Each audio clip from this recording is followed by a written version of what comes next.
ঠাকুরমা ও স্বামীজির চরণে প্রণাম জানিয়ে শ্রী শ্রী রামকৃষ্ণ কথামৃত থেকে কিছু অংশ পাঠ করছি। একজন ভক্ত: মহাশয়, এরূপ সংসারী জীবের কি উপায় নাই? শ্রী রামকৃষ্ণ: অবশ্য উপায় আছে।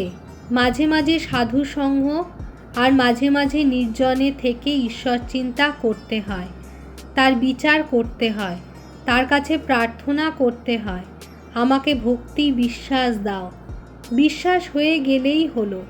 বিশ্বাসের চেয়ে আর জিনিস নাই। কেদারের প্রতি বিশ্বাসের কত জোর তো শুনেছ, পুরাণে আছে।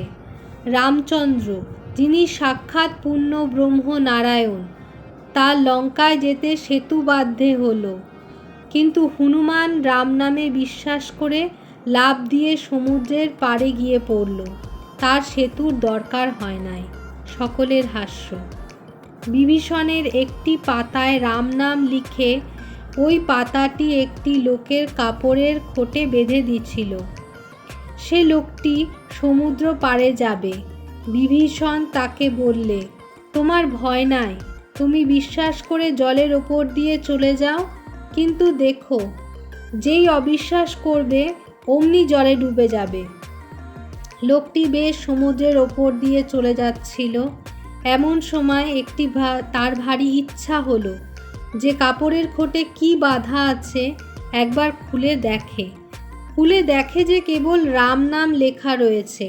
তখন সে ভাবলে, এ কি, শুধু রাম নাম একটি লেখা রয়েছে। যেই অবিশ্বাস অমনি ডুবে গেল। যার ঈশ্বরে বিশ্বাস আছে সে যদি মহাপাতক করে, গো ব্রাহ্মণ স্ত্রী হত্যা করে, তবু ভগবানে এই বিশ্বাসের বলে ভারী ভারী পাপ থেকে উদ্ধার হতে পারে। সে যদি বলে আর আমি এমন কাজ করব না, তার কিছুতেই ভয় হয় না।